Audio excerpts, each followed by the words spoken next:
بحار العلوم ونبع الهدى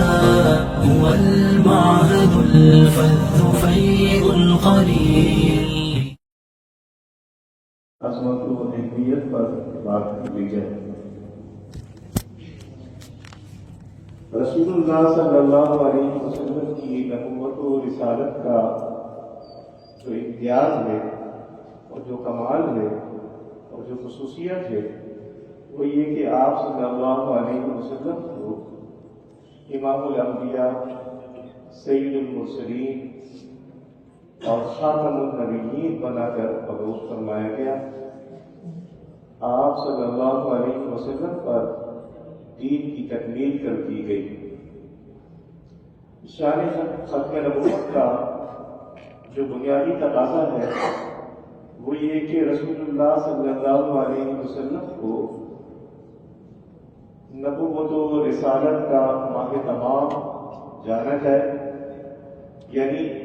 وہ چاند جو طلوع ہوا تھا نبوت و رسالت کا حضرت آدم علیہ السلام سے،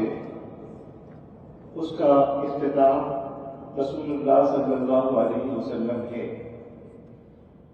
جب آپ صلی اللہ علیہ وسلم امام الانبیاء، سید المرسلین اور اللہ کے آخری نبی ہیں اور آپ پر دین کی تکمیل کی گئی تو اس کے کچھ تقاضے.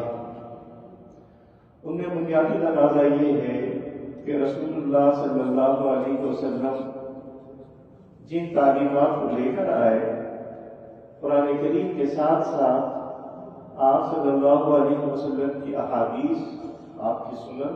آپ کے آثار، آپ کے فرامین، آپ کی تعلیمات اور ارشادات وہ بھی اسی طرح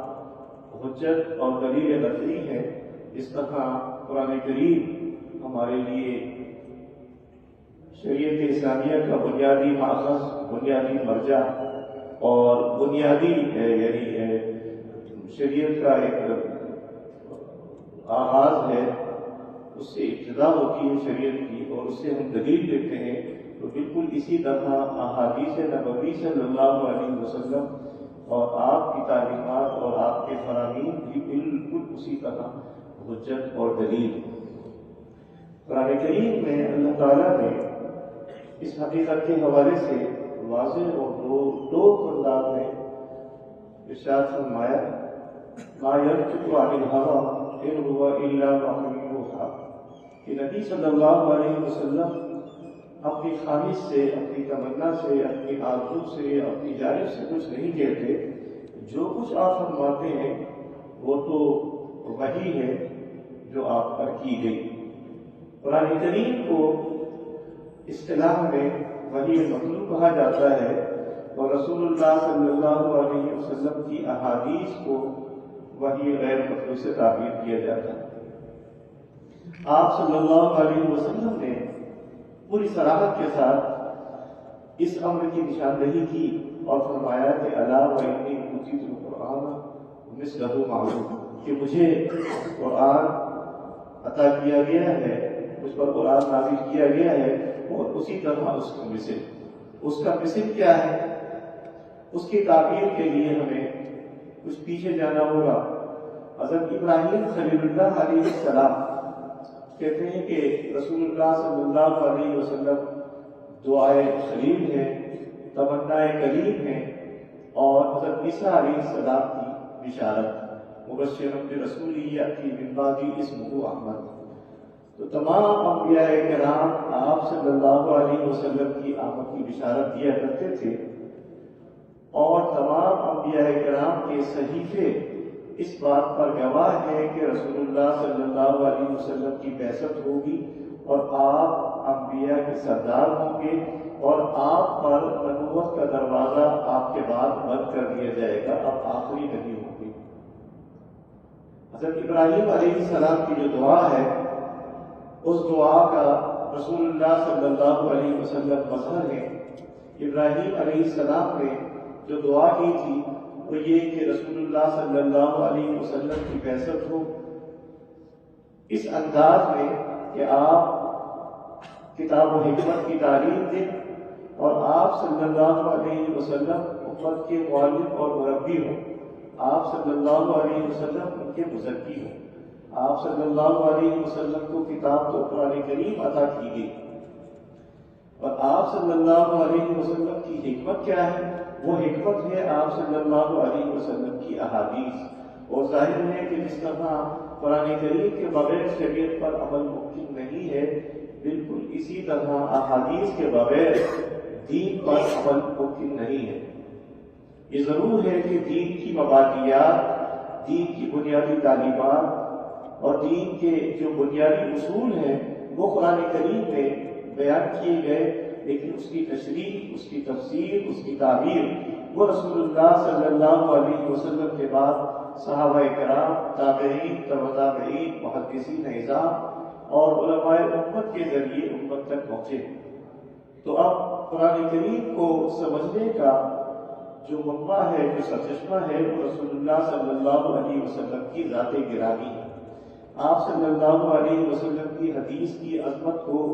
اس طرح بھی سمجھا جائے کہ قرآن کریم میں جا بجا جہاں جہاں اطاعت ربانی کا حکم دیا گیا، وہیں اطاعت رسول کی تعلیم بھی دی گئی. اطیعوا اللہ و اطیعوا الرسول کو کہیں کہا گیا من یطیع الرسول فقد اطاع اللہ، کہ جس نے رسول صلی اللہ علیہ وسلم کی اطاعت کی تو گویا اس نے اللہ کی اطاعت کی. قرآن دو انداز میں بہت صراحت کے ساتھ فرما رہا ہے من یشاقق الرسول من بعد ما تبین له الهدى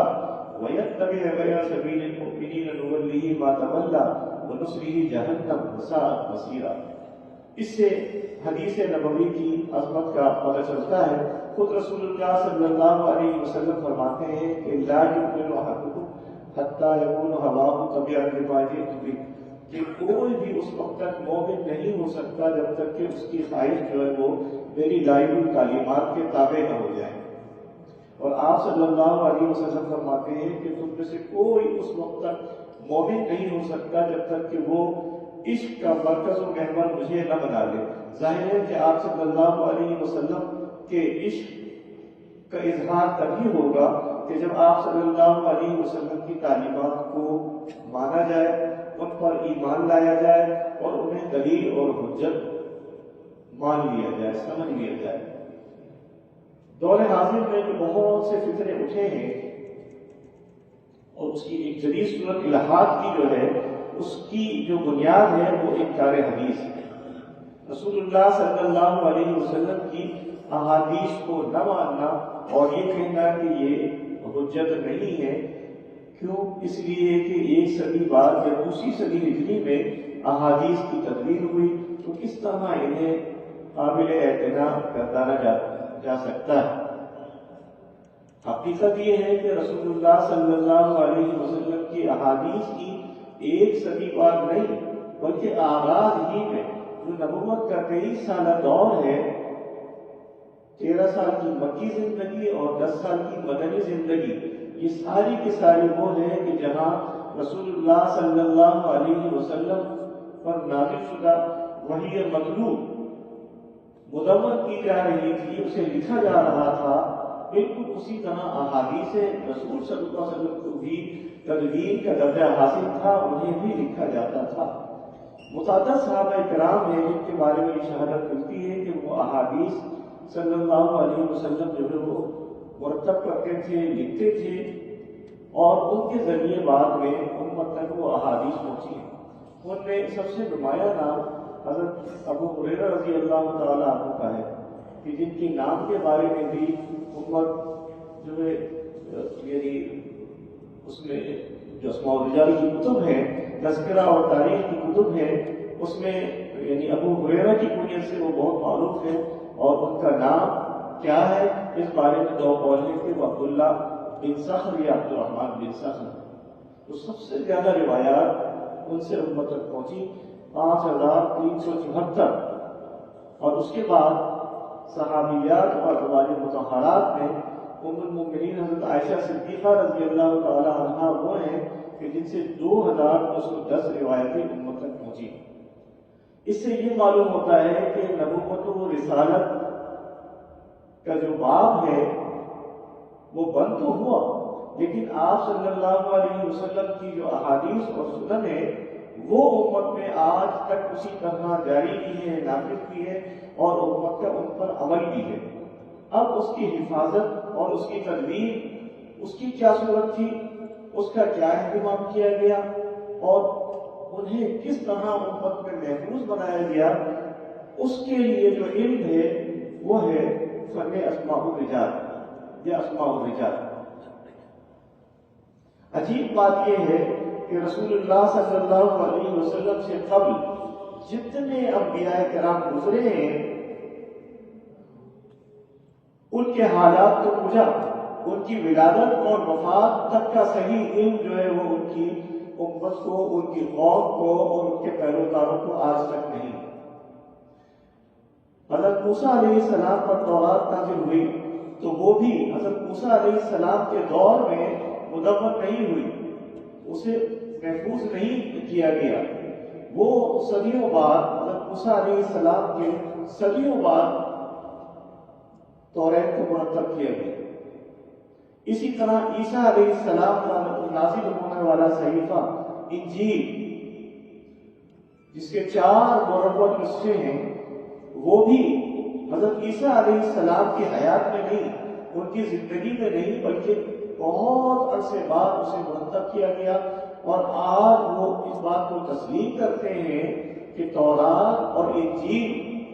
جو الہامی کتابیں ہیں، جو آسمانی کتابیں ہیں، جو صحف انبیاء ہیں، وہ اس طرح محفوظ نہیں قرار پائے جس طرح قرآن کریم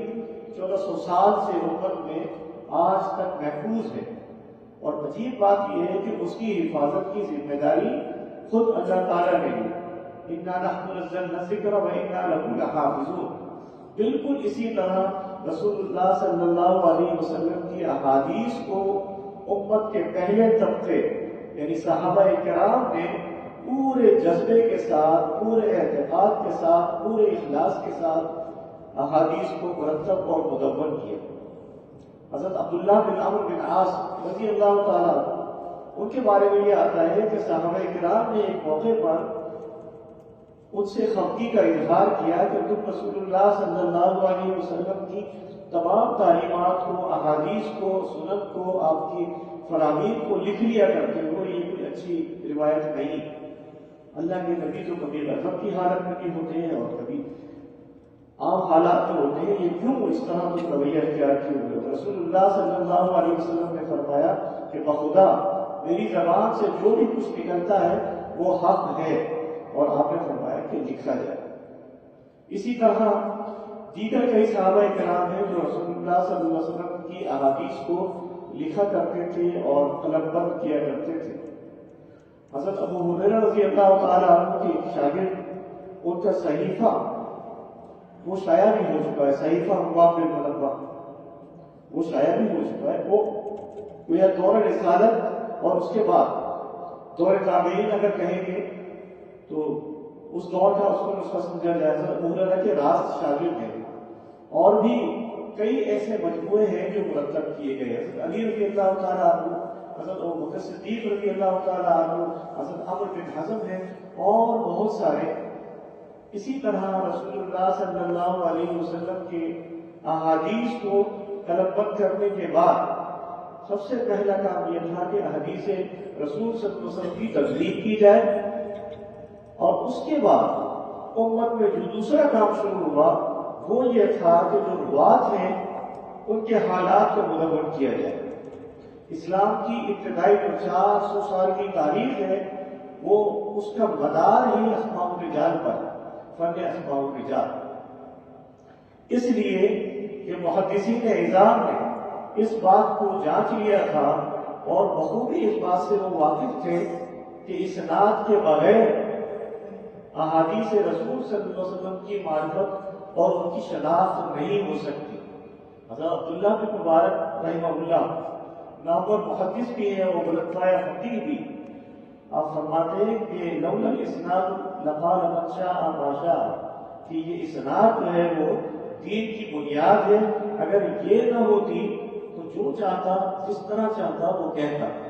تو حدیث کی بنیاد اسناد ہے۔ دیگر مذاہب کے اندر تورات میں، انجیل میں اور دیگر جو مقدس صحیفے الہامی ہیں وہاں کہیں اسناد کا تصور نہیں. دنیا کے کسی مذہب میں سند کا کوئی تصور موجود نہیں. اب آپ بتائیے کہ جو دور رسالت سے اس کا اہتمام کیا گیا ہو تو کس طرح یہ کہا جا سکتا ہے کہ حدیث تو 1 صدی بعد مرتب ہوئی یا دوسری صدی ہجری میں مرتب ہوئی یا مکمل ہوئی اور اس کے لیے کوئی اہتمام خاص نہیں تھا. یہ اہتمام تھا. حضرت امام ابن حزم رحمہ اللہ فرماتے ہیں کہ سند جو ہے وہ اس طرح ہے کہ جس طرح کڑیاں جڑی ہوئی ہوتی ہیں کسی زنجیر کے ساتھ، بالکل اسی طرح ایک ثقہ راوی سے دوسرا ثقہ راوی، تیسرا ثقہ راوی، اور جو پوری سند ہے وہ ایک زنجیر ہے. اس میں کہیں بھی کوئی جھول نہیں ہوتا. اس طرح اس کا اہتمام کیا گیا. حضرت شعبہ بن حجاج رحمہ اللہ، ان سے کسی نے کہا کہ آپ جو ہے وہ جو روایت آپ نے بیان کی ہے سند کے ساتھ، اس کو بغیر سند کے بیان کر دیں. تو آپ نے فرمایا کہ کیا کسی عمارت میں بغیر زینے اور بغیر سیڑھی کے آپ چل سکتے ہیں؟ جا سکتے نہیں جا سکتے. تو بالکل اسی طرح حدیث کا جو بنیاد ہے، حدیث کی جو شناخت ہے، وہ اس کی سند. سند پر آغاز ہی سے کام کیا گیا. اتنا اہتمام تھا کہ صحابہ کرام ایک ایک حدیث کے لیے میلوں کا سفر کیا کرتے تھے، مہینوں کا سفر کیا کرتے تھے. اس کے لیے 2 صحابہ کرام کا خاص طور پر میں حوالہ دوں گا. حضرت جابر بن عبداللہ انصاری،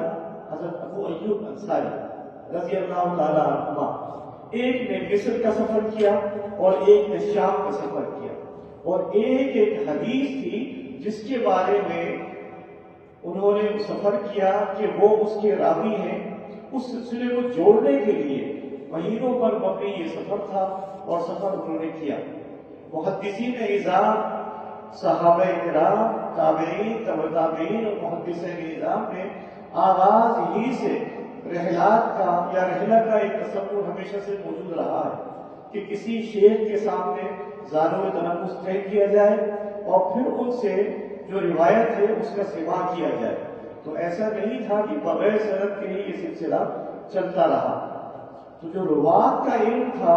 اسے بعد میں اسماء الرجال کا نام دیا گیا اور پھر فن اسماء الرجال کا باقاعدہ آغاز ہوا. کتابیں لکھی گئیں.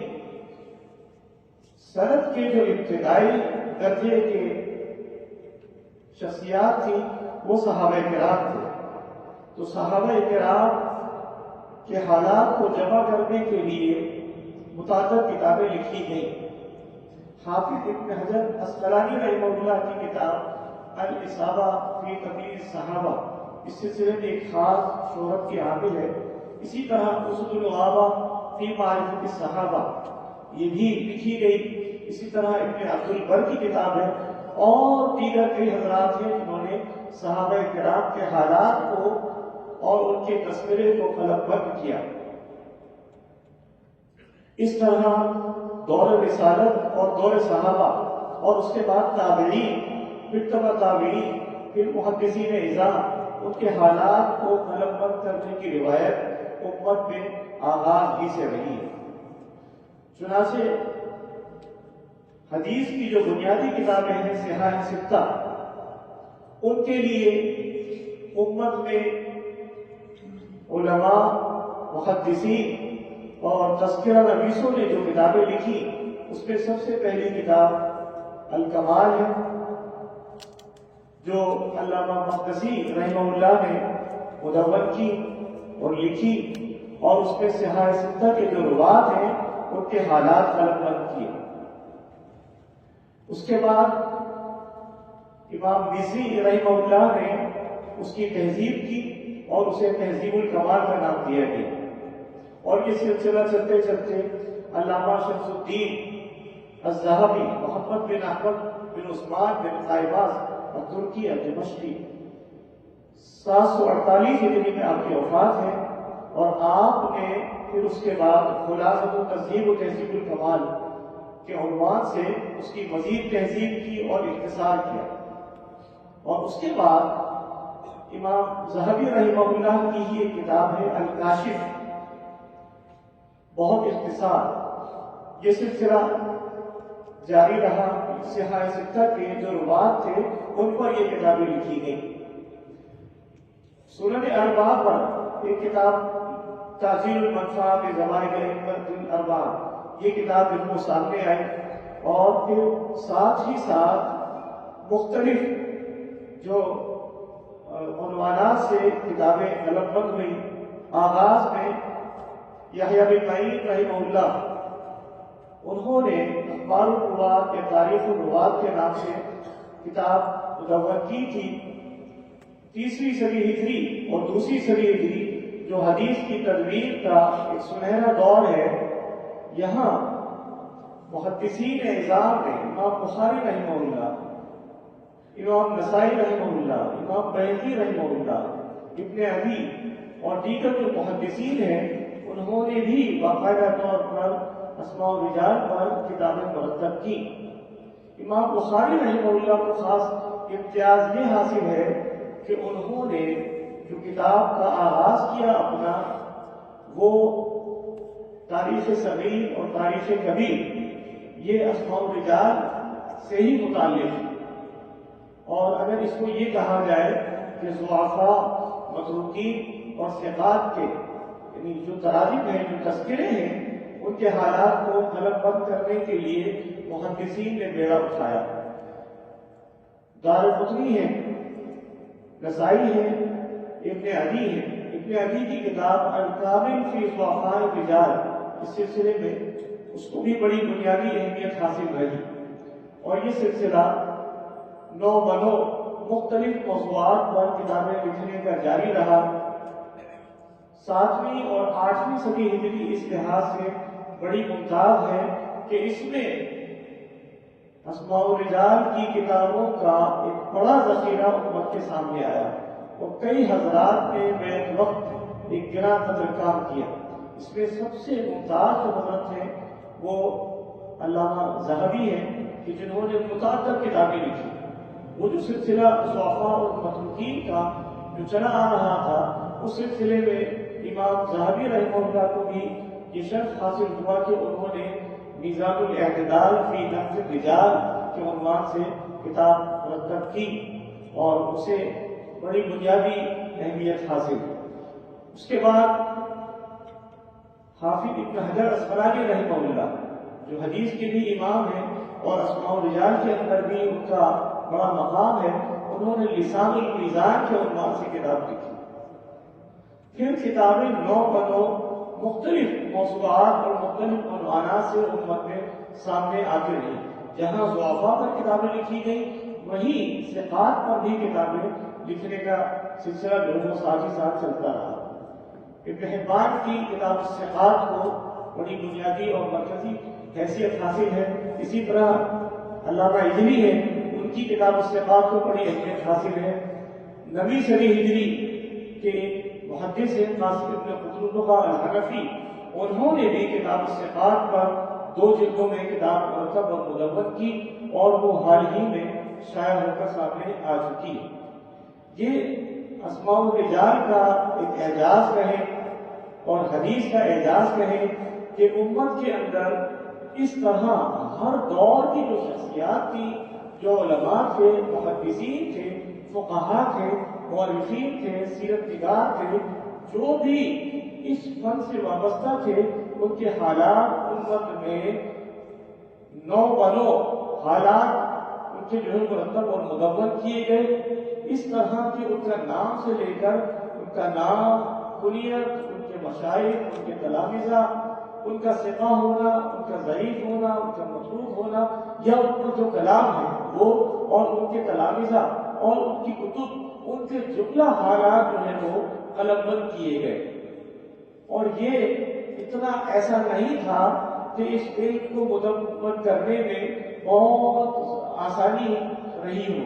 بہت دقت کے ساتھ، پوری دیانت کے ساتھ، پوری امانت کے ساتھ اسماء الرجال کے علم کو مرتب اور مدون کیا گیا.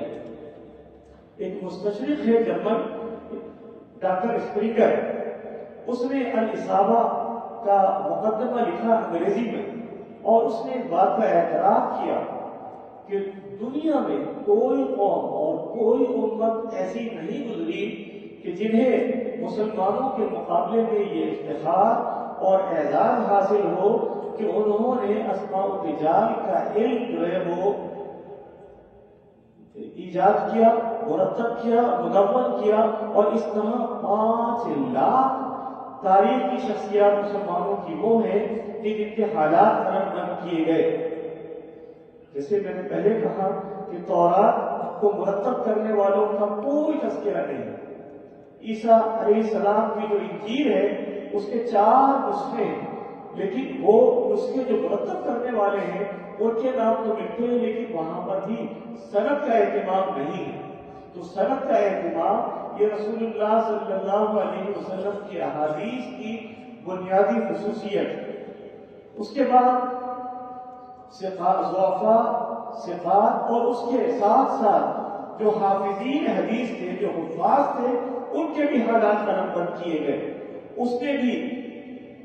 امام ذہبی رحمہ اللہ بہت ممتاز نظر آتے ہیں، ان کی کتاب ہے تذکرۃ الحفاظ، حفاظ حدیث کے انہوں نے تذکرے قلم بند کیے، اور یہ سلسلہ 10ویں 11ویں صدی ہجری تک ایسا ہے کہ جس میں باضابطہ طور پر حفاظ حدیث کے تذکرے مدون اور مرتب کیے گئے۔ جلال الدین سیوطی رحمہ اللہ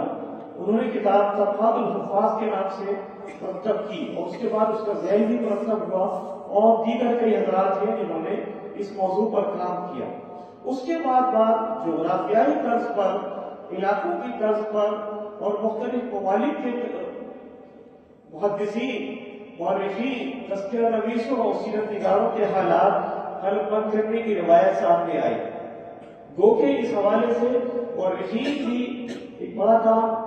کرتے رہے تھے۔ اس میں امام ابن سعد جو ہیں ان کی کتاب الطبقات الکبریٰ بڑی مرکزی حیثیت کی اور اہمیت کی حاصل ہے کہ اس کی ابتدائی جلدیں گو کہ سیرت النبی پر ہے، لیکن اس کے بعد ان کے ہاں جو بھی ہیں طبقات پر وہ محدثین کے تذکرے،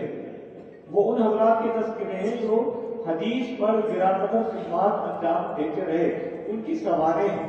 اور اس کے بعد علاقائی طرز پر ہم دیکھیں تو کوئی شہر اور کوئی علاقہ اور کوئی ملک ایسا نہیں ملتا کہ جس پر محدثین نے، مورخین نے، تذکرہ نگاروں نے اور اسماء الرجال کے فن سے جو وابستہ حضرات تھے انہوں نے کتابیں نہ لکھی۔ کسی بھی اسلامی ملک کا آپ تصور کریں، اس حوالے سے باضابطہ طور پر کتابیں لکھی گئیں۔ یہی نہیں بلکہ اس یعنی مختلف اسلامی ممالک کا جو جغرافیہ تھا ان تک پر کتابیں لکھی گئیں۔ یعقوب حموی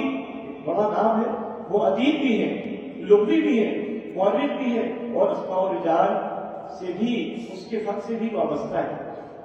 انہوں نے معجم البلدان کتاب مرتب کی، مختلف ممالک کے حالات اور ان کا جغرافیہ۔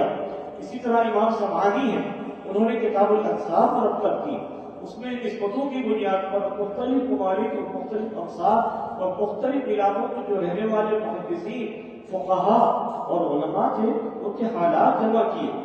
اسی طرح یعنی ہر ملک کے حوالے سے، بغداد کے حوالے سے اگر ہم دیکھیں تو خطیب بغدادی رحمہ اللہ کئی جلدوں میں انہوں نے تاریخ بغداد مرتب کی،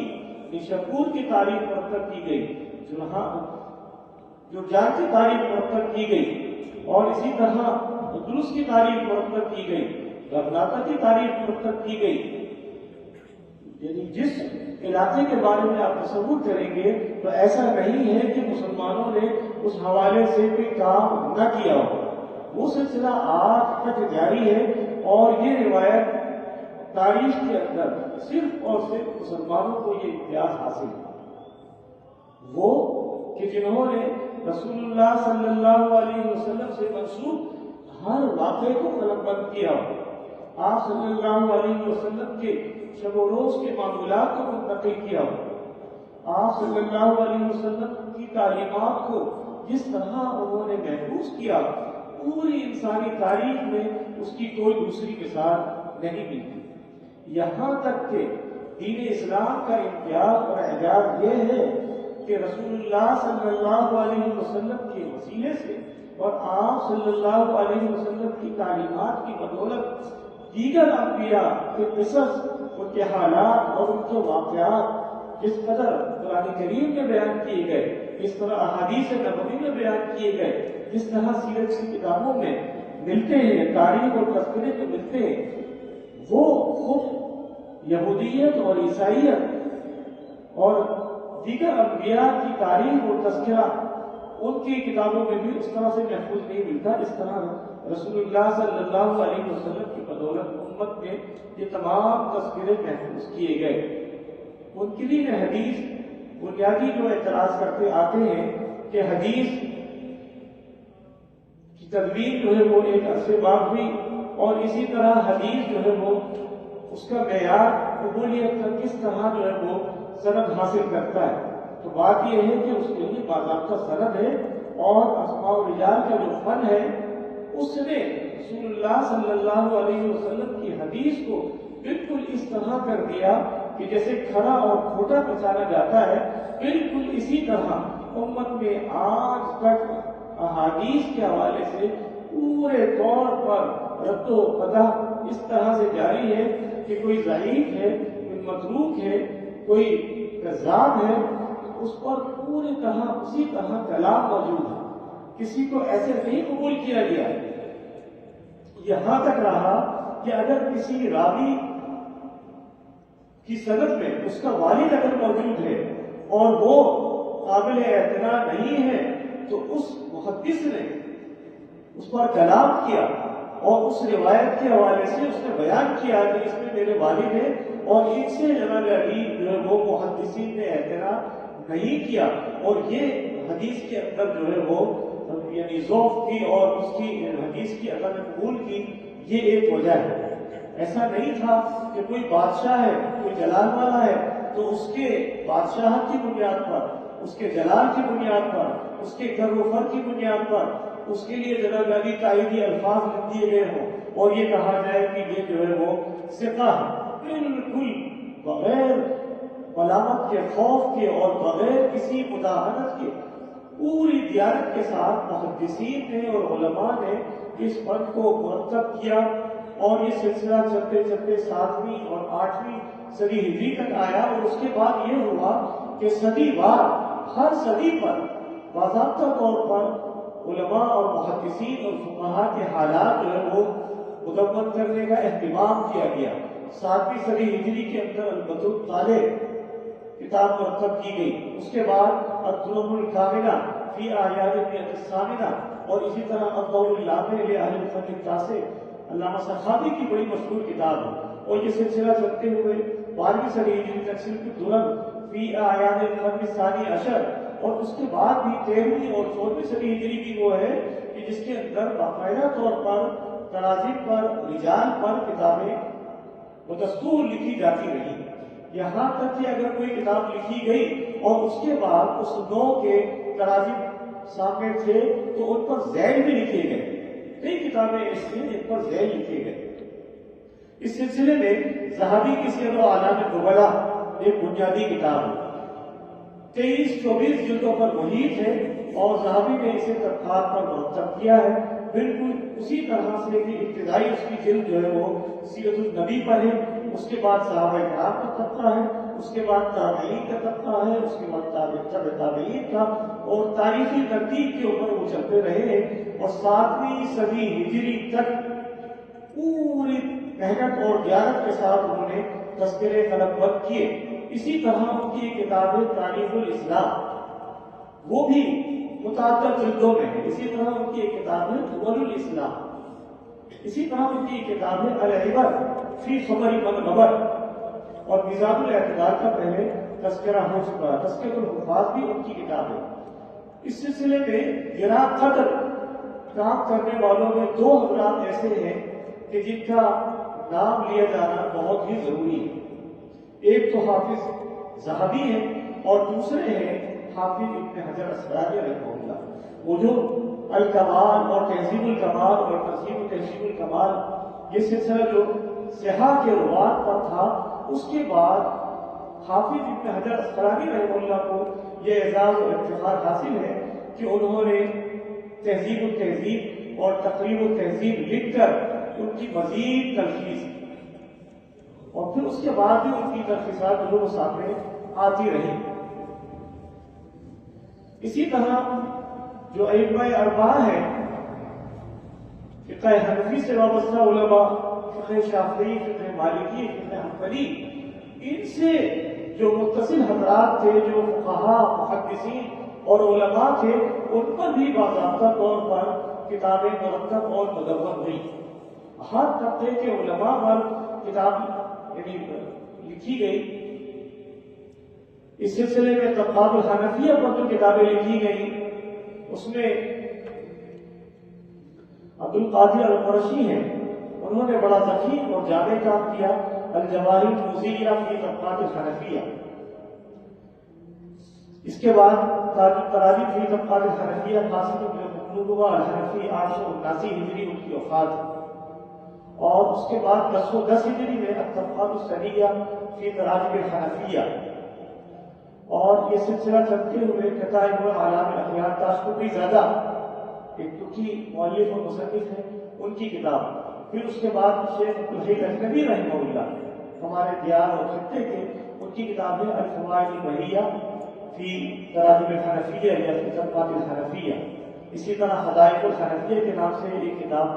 اردو زبان و ادب میں بھی مرتب اور مدون کی گئی۔ پھر اسی نو پر ہم جب آگے جاتے ہیں تو وہ حضرات کہ جنہوں نے تصنیفی اور تالیفی خدمات انجام دی، ان پر باضابطہ طور پر علیحدہ کتابیں لکھی گئیں۔ اس سلسلے میں عمر رضا مخالہ گزشتہ یعنی دور کے وہ ہیں، اسی ہماری پچھلی جو صدی ہے اس میں عمر رضا مخالہ نے الاعلام کے نام سے ایک کتاب مرتب کی، اور ان کا اسلوب اور منہج یہ رہا کہ وہ نام سے آغاز کرتے، بنیاد پر آتے، اور اس کے بعد مختصر طور پر محدث یا مؤرخ یا فقیہ اگر کوئی ہے یا عالم ہے تو ان کی ولادت کو ذکر کرتے ہیں، اس کے بعد ان کے مشہور مشائخ کو ذکر کرتے ہیں، ان کے طلباء کا ذکر کرتے ہیں، ان کی اگر کہیں رہنا ہے تو اس کو ذکر کرتے ہیں، اس کے بعد خاص طور پر ان کی تصانیف اور تالیفات اگر ہیں تو ان کا بھی ذکر کرتے ہیں۔ اس کے بعد معجم المؤلفین، وہ کتاب ہے کہ تمام جو مؤلفین حضرات ہیں ان کے حالات اس کے اندر الگ بند کیے گئے۔ معجم المصنفین ہمارے دیار کے حضرت مفتی ولی احسن رحمہ اللہ، مفتی اعظم پاکستان، ان کے جد، انہوں نے کتاب مرتب کی تھی معجم المصنفین، لیکن یہ کہ وہ پورے طور پر شائع نہیں ہوئی، غالباً اس کی ابتدائی جلد شائع ہوئی تھی اور اس کے بعد وہ شائع نہیں ہوئی۔ اسی سلسلے کی ایک کتاب ہے حلیۃ العارفین بغدادی رحمہ اللہ کی۔ تصریف و تعلیف کے اندر، کتابوں کی شناخت کے اندر مؤلفین کے حالات کے بارے میں ایک بڑی بنیادی کتاب ہے حاجی خلیفہ چلتی رحمہ اللہ کی، اس کا نام ہے کشف الظنون حسابی الکتب والفنون، بڑی بنیادی کتاب ہے، 2 جلدوں پر محیط ہے، ذخیر جلدیں ہیں۔ اس کے بعد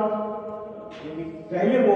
ترکی سے شائع ہوئی تھی، اس کے بعد وہ مزید یعنی اس کو 4-6 جلدوں میں شائع کیا گیا، ایک بڑے جہازی سائز میں شائع ہوئی تھی، اس کے بعد پھر اس کو عام کتابی سائز کے اندر شائع کیا گیا۔ پھر اس کے بعد اس کا ذیل جو ہے وہ سامنے آیا، ایضاح الممنون فی ذیل اعلیٰ کشف الظنون، اور انصاب پر، اور اسی طرح لغویین جو تھے ماہرین لغت، ان پر بھی کتابیں لکھی گئیں، شعراء پر کتابیں لکھی گئیں، ہر طبقے کے جو علماء تھے ان پر باضابطہ طور پر کتابیں لکھی گئیں۔ معجم الادباء یعقوب حموی کی کتاب ہے، اسی طرح لغویین کے اوپر کتابیں لکھی گئیں، اسی طرح جو قراء حضرات تھے ان پر غایۃ النہایہ فی طبقات القراء ابن الاسیر الجزری رحمہ اللہ کی کتاب ہے۔ نحات کے اوپر کتاب لکھی گئی، مفتی علامہ فقی رحمہ اللہ کی اخبار النحات کے اوپر۔ اسی طرح بغیت الدعاء ایک کتاب ہے، اور جس موضوع پر اور جس نسبت سے متعلق جس پر آپ جو تصور کریں گے وہ کتابیں اسی طرح سے مدون اور مرتب کی گئی. کوئی گوشہ ایسا نہیں ہے کہ جسے علماء نے محدثین نے جو ہے وہ قابل اعتماد نہ سمجھا ہو اور اس پر نہ لکھا گیا. یہاں تک کہ ہر پیشے سے متعلق جو علماء تھے ان کے بارے میں بھی دباغ ہیں، نعال ہیں، خصاف ہیں، حضوری ہیں، جو پیشے سے وابستہ حضرات تھے ان کے پیشوں سے متعلق جو ہے وہ ان کی شناخت کو اجاگر کرنے کے لیے کتاب مرتب اور مدون کی گئی. آج بھی جب احادیث کی تخریج کا کام سامنے آتا ہے تو حدیث کی تخریج کے ساتھ ساتھ تخریج رجال کا جو فن ہے وہ بھی تخصص کے اندر جو ہے وہ سکھایا جاتا ہے اور اس کی تعلیم اور تربیت دی جاتی ہے کہ کس طرح وہ حدیث کی تخریج کرتے ہیں اور حدیث کو ثابت کرنے کے لیے اس کے آغاز سے انتہا تک جس طرح کام کرتے ہیں تو اسی طرح اس کی صنعت کے مدد کے ساتھ ساتھ اس کی صنعت کے لیے روایتی اور درایتی معیار کو پورے طور پر ثابت کرنے کے لیے، پرکھنے کے لیے، جانچ کے لیے اسماء الرجال سے بھی پورے طور پر استفادہ کیا جاتا ہے اور ہر فن کی کتاب جو ہے اس سے باقاعدہ طور پر تخریج کی جاتی ہے. اگر کہیں ثقہ کا مسئلہ ہوتا ہے تو کتاب الثقات اور دیگر جو ثقات پر لکھی گئی کتابیں ہیں ان سے استفادہ کیا جاتا ہے. کہیں کوئی راوی اگر اس میں ضعف ہوتا ہے تو ضعفاء پر جو کتابیں لکھی گئی ہیں ان کو دیکھا جاتا ہے، اور اگر کہیں کوئی علت ہوتی ہے تو اس سے متعلق علم پر جو کتابیں لکھی گئی ہیں ان کو دیکھا جاتا ہے. یہ فن اور یہ علم جو ہے اعجازی ہے. جس طرح رسول اللہ صلی اللہ علیہ وسلم کی احادیث اور قرآن کریم ایک معجزاتی اثر کے حامل ہیں، بالکل اسی طرح امت میں پورے طور پر اعتنا کرتے ہوئے علماء نے اس سلسلے کو کڑی در کڑی پوری زنجیر کی طرح جوڑ رکھا ہے اور آج تک وہ تراجم امت میں محفوظ ہے. کوئی بھی عالم وہ غریب تھا یا امیر تھا اس کا تذکرہ پوری دیانت کے ساتھ لکھا گیا اور امت میں وہ سلسلہ چلا آ رہا ہے. سند کا جو سلسلہ تھا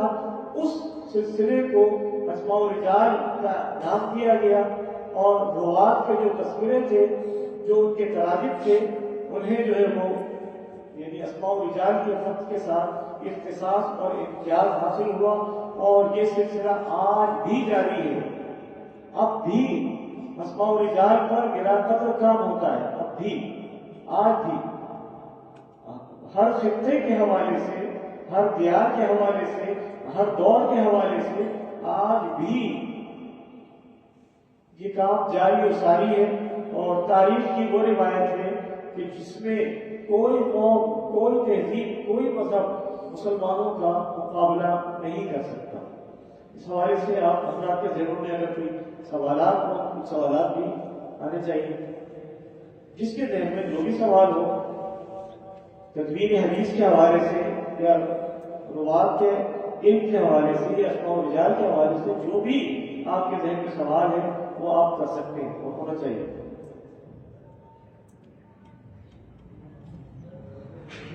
جی کسی کے ذہن میں کوئی بھی سوال اگر ہے اسماء الرجال کے حوالے سے.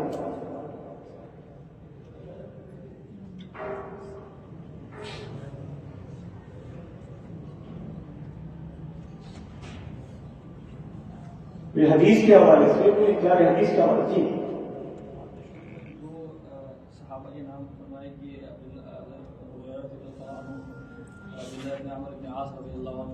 تدوین کا سب سے پہلا جو کام تھا حدیث کا، جی یعنی وہ کام وہ تھا کہ اس سے یہ پتہ چلتا ہے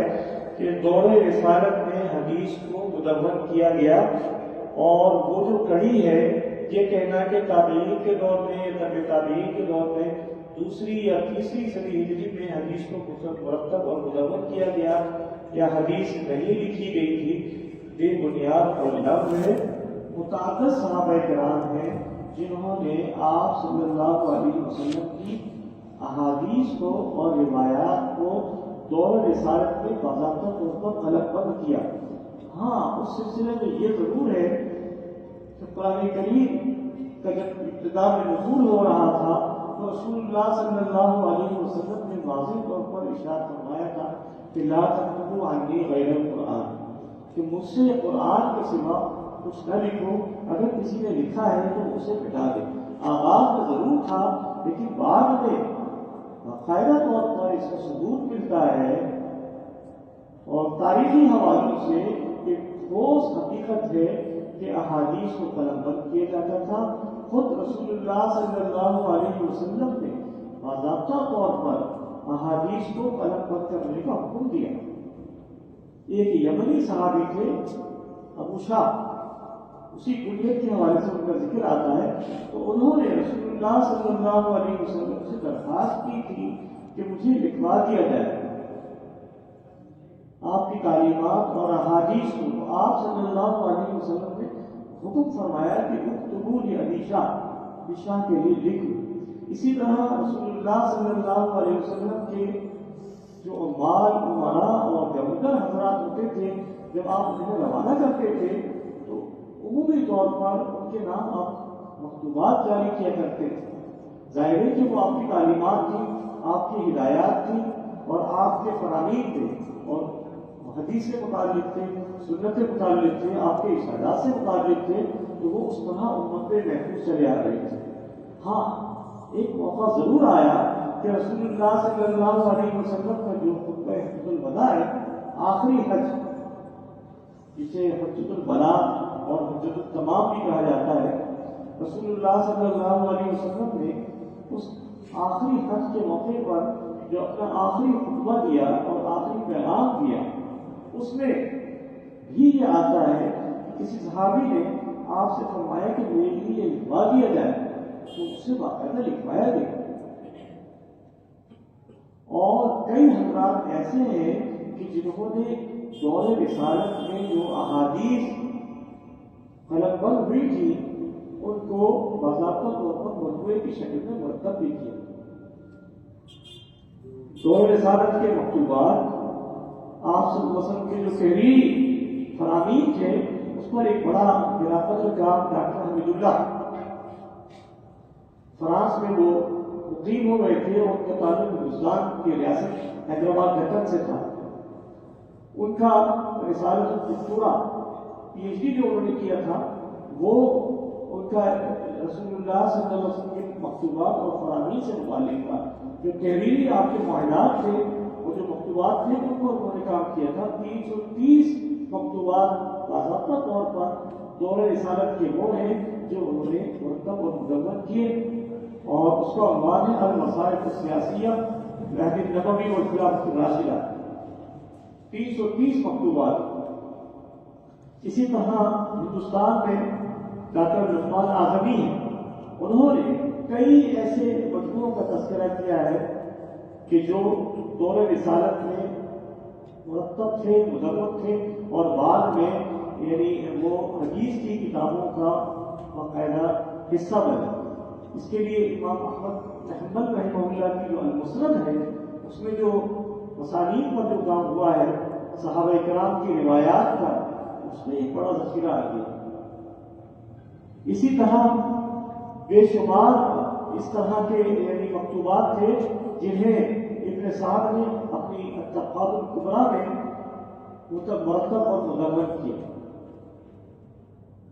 الطبقات الکبریٰ سے امام شافعی رحمہ اللہ کتاب الام ان کی جو ہے اس کے اندر بھی اسی طرح روایات باقاعدہ طور پر ملتی ہیں جو دور رسالت میں مرتب اور مدون تھی، اور پھر وہ حدیث کی کتابوں میں آ گئی اور صحیفہ ہما میں مرتب، تو وہ تو یہی دور رسالت سے متعلق۔ حضرت ابو ہریرہ رضی اللہ تعالیٰ عنہ کے تلمیذ تھے وہ۔ حضرت ابو ہریرہ رضی اللہ عنہ اپنے آپ کو اب کیا ہوا تھا، اس سے کسی نے سوال بھی کیا اور اعتراض بھی یہ اٹھا تھا کہ آپ اتنی زیادہ روایات بیان کرتے ہیں اور احادیث اتنی زیادہ آپ بیان کرتے ہیں، تو انہوں نے فرمایا کہ مسئلہ یہ تھا کہ جو مہاجرین تھے وہ عمومی طور پر تجارت سے وابستہ تھے اور جو انصار تھے وہ زراعت سے وابستہ تھے۔ یہ دو حضرات، دو طبقے ایسے تھے کہ جن کے بہت سے شغل تھے، میرے پاس کوئی شغل نہیں تھا، اور انہوں نے رسول اللہ صلی اللہ علیہ وسلم کی مجلس کے لیے اپنے آپ کو وقف کیا ہوا تھا۔ اصحاب صفہ میں بڑا ممتاز نام ہے،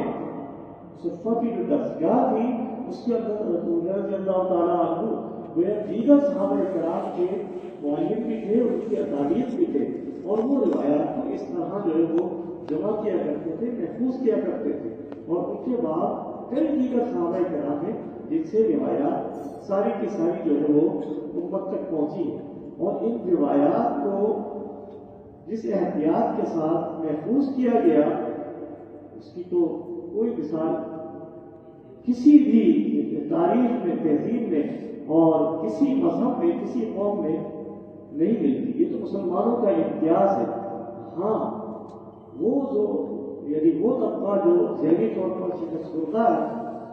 اور جو حدیث پر اعتراضات کرتے ہیں اور جو حدیث کا انکار کرتے ہیں، ان کے پاس اس کے لیے کوئی دلیل نہیں۔ یہ اعتراضات کبھی مستشرقین کی طرف سے آتے تھے، آج اس کام کو مستغربین نے لے لیا۔ جو مغرب زدہ لوگ ہیں، جو جدید تعلیم یافتہ طبقہ ہے ہمارے یہاں خاص طور پر برصغیر میں، کہ پوری جو صدی گزری ہے اس پر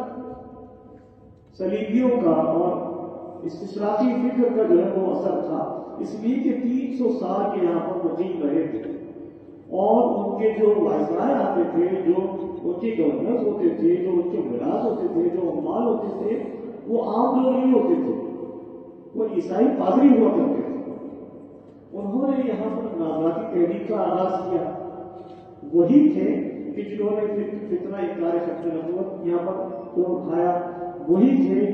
جنہوں نے رسول اللہ صلی اللہ علیہ وسلم کے معجزات پر انکار کیا، وہی تھے جنہوں نے رسول اللہ صلی اللہ علیہ وسلم کی احادیث کے حوالے سے بے بنیاد باتیں جو ہے وہ یہاں پھیلائی۔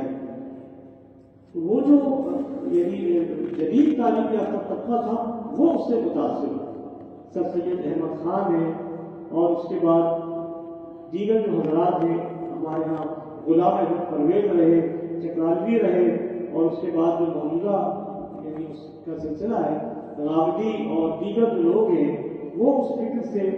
یعنی متاثر ہوئے، اور آج وہ جو استشراقی کام تھا، مستشرقین کا جو کام تھا، ان اعتراضات کو سامنے لانا اور حدیث نبوی کا انکار کرنا، اور وہ گویا یہاں پر آ گیا۔ لیکن یہ بھی ایک فکر کی بات ہے کہ مدارس سے وابستہ حضرات جو ہے وہ بھی کہیں کہیں اس فکر سے متاثر ہونے لگے، تو اس سے جو ہے نا بہت ہی زیادہ شدت سے بچنا چاہیے، اور اس بات کو اپنے ایمان کی بنیاد بنا لینا چاہیے کہ حدیث کے بغیر، اس کڑی کے بغیر ہم نہ تو دین کو جان سکتے ہیں، نہ ایمان کو جان سکتے ہیں، نہ ہمارا دین سلامت رہتا ہے اور نہ ہمارا ایمان سلامت رہتا ہے۔ رسول اللہ صلی اللہ علیہ وسلم آخری نبی ہے، تو آخری نبوت کا یہ بنیادی تقاضا ہے دین کی کاملیت، دین کی تاریخیت اور دین کی جامعیت۔ دین جامع بھی ہے، کامل بھی ہے، تاریخی بھی ہے۔ اگر کوئی یہ کہتا ہے کہ صرف قرآن کریم حجت ہے اور وہ اپنے آپ کو اہل قرآن کہتے ہیں، تو قرآن کریم کو حجت ہم بھی مانتے ہیں، قرآن کے بغیر تو کوئی چل ہی نہیں سکتا۔ قرآن تو پہلا ماخذ ہے شریعت کا، اور نص ہے اور دلیل ہے، اس کے بعد حدیث کا درجہ آتا ہے۔ لیکن یہ ایک حقیقت ہے کہ قرآن کریم کو حدیث کے بغیر نہیں جانا جا سکتا، قرآن کی جو تعبیرات ہیں انہیں حدیث اور سنت کے بغیر نہیں جانا جا سکتا، قرآن کی جو تشریح ہے، جو اس کا مفہوم ہے، وہ حدیث کے بغیر نہیں جانا جا سکتا۔ قرآن کریم نے تو بنیادی اصول دے دیے، بنیادی تعلیمات دے دی۔ آپ دیکھیں کہ نماز، روزہ، حج، زکوٰۃ اور دیگر جو تعلیمات ہیں اس کے اصول قرآن نے دیے۔ زکوٰۃ کا حکم دیا، اس کی جو جزیات ہیں وہ ساری کی ساری حدیث سے معلوم ہوتی ہے۔ نماز کا حکم قرآن نے دیا، اقیم الصلاۃ لدلوک الشمس الی غسق الليل، ٹھیک ہے، قرآن کہتا ہے کہ رکوع کرو اور سجدہ کرو۔ کیا اس سے ہم یہ جان سکتے ہیں کہ نماز کی کیفیت کیا ہے، اس کا طریقہ ادا کیا ہے؟ اور جو ہے وہ نماز کس طرح ادا کی جانی چاہیے اور کتنے وقت کی نماز ہے، اس کے آداب کیا ہیں، اس کے تقاضے کیا ہیں، اس کی شرائط کیا ہے، سمجھ ہی نہیں سکتے۔ ہمارے دیار کے ہمارے خطے کے ایک بڑے محدث، وہ بڑا گرامت ان کا کام بھی ہے، ان کے ایک صاحبزادے تھے۔ ایک وقت میں نے دیکھا کہ منکرین حدیث کچھ حضرات تھے، وہ تو کھانے میں آتے تھے، ان میں ایک نام تھا عمر احمد عثمانی۔ وہ ظفر احمد عثمانی رحمہ اللہ کے صاحبزادے تھے، اور وہ اہل قرآن کے اس سے اپنا جو ان کا تشخص تھا۔ انہوں نے کتاب لکھی فقہ القرآن، اور اس سے وابستہ سلسلے سے کئی حضرات تھے جو باقاعدہ علماء تھے۔ اس میں ایک نام تھا مفتی طاہر مکی، ان کا ایک مدرسہ بھی تھا، اور کئی حضرات تھے جو باضابطہ طور پر حدیث کا بالکل صحیح انکار کرتے تھے۔ عجیب بات کہتے ہیں جو کفر کعبہ میں جیسے جہاں بادشاہ مسلمان ہے، جب کفر کعبہ سے ہی نکلے گا تو مسلمانی کہاں رہ جائے گی، اسلام کہاں رہ جائے گا۔ تو بڑی فکر کی ضرورت ہے، اپنے آپ کو پورے طور پر راسخ العقیدہ بنانے کی ضرورت ہے، اور اس بات کو سمجھ لو کہ حدیث ایسے ہی نہیں ہے کہ امت میں اس کو چھوڑ دیا گیا اور اس کے لیے کوئی اہتمام نہیں کیا گیا۔ یاد رکھو کہ اس کے لیے ایسا اہتمام کیا گیا کہ ایک ایک محدث کا تذکرہ ہمیں ملتا ہے تو ایسے بھی ہیں جن کے چار ہزار مشائخ اور اساتذہ ہیں،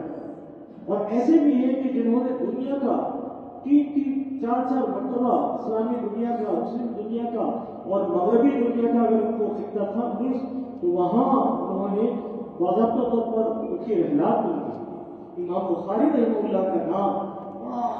جانا جاتا ہے۔ امام بخاری رحمہ اللہ رئیس المحدثین ہے، سید المحدثین ہے، لیکن جانتے ہیں ان کے بارے میں کہ انہوں نے کتنی ریاضت کی اور ان کی رحلات کتنی مشقتوں پر مبنی تھی۔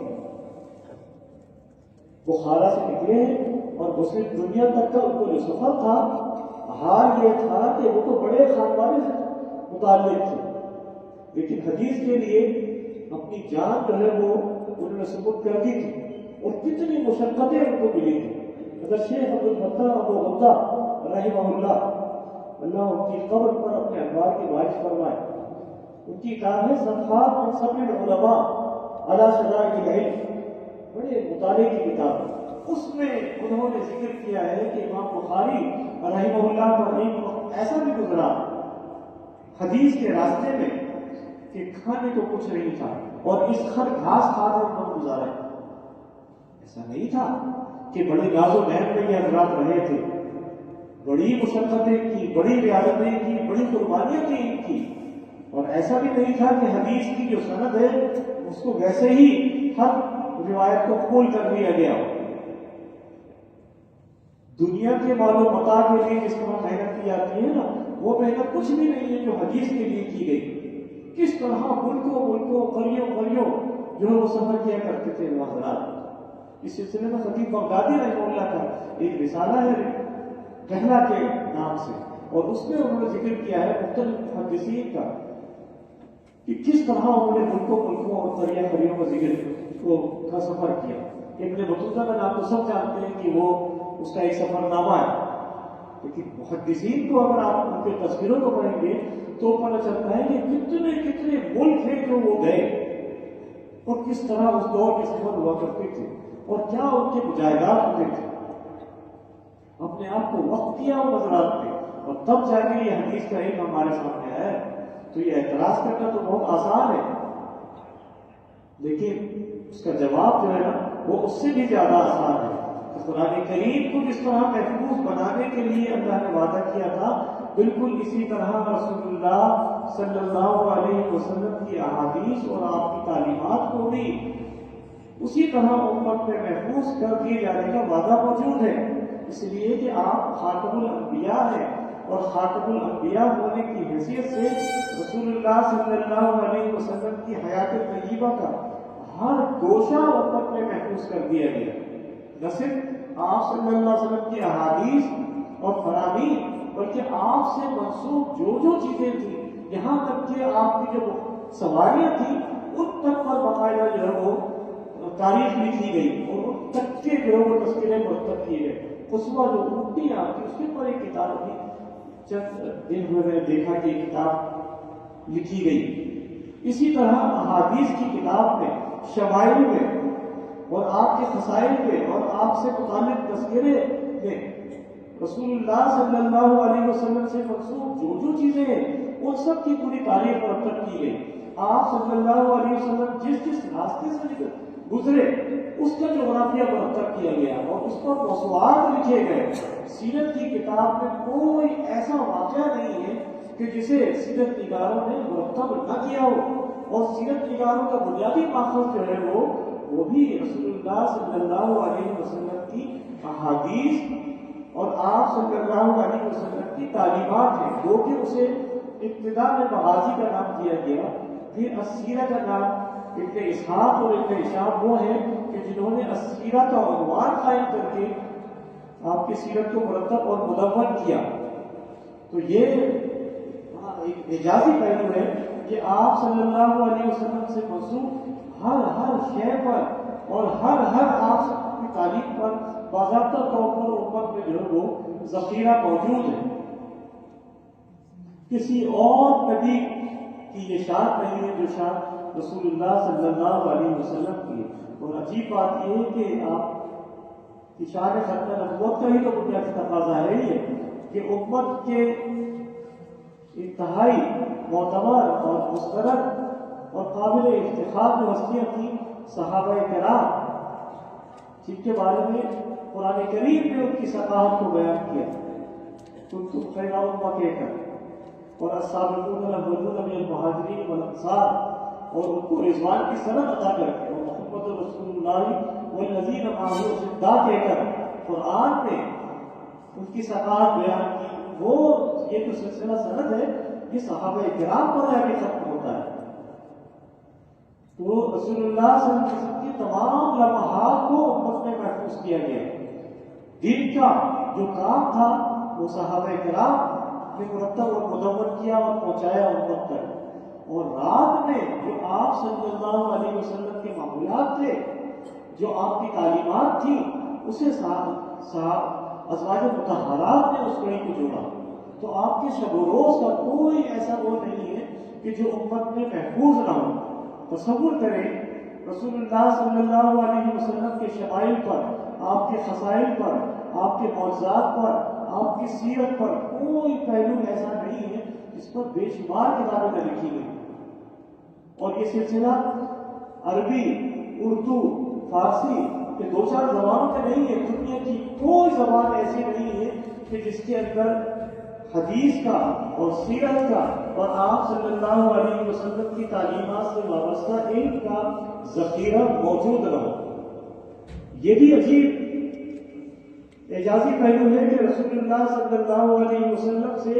منسوب شدہ علم کے بارے میں جتنا لکھا گیا اتنا دنیا کی تاریخ میں کسی اور شخصیت کے بارے میں نہیں لکھا گیا. حضرت عیسیٰ علیہ السلام کے پیروکار جو اس دور میں ہے نام نہاد، آپ دیکھیں وہ اکثریت میں اور آغاز سے اکثریت میں چلے آ رہے ہیں، لیکن ان کے پاس وہ جو علم ہے، حضرت عیسیٰ علیہ السلام کی جو تعلیمات ہے، ان کے پاس تو کوئی اس کی سند نہیں. کسی نبی کی جو تعلیمات ہیں ان کے لیے ان کے پاس سند نہیں. تو سند اور متن اور اس سے وابستہ جو علم ہے روایت اور درایت کا،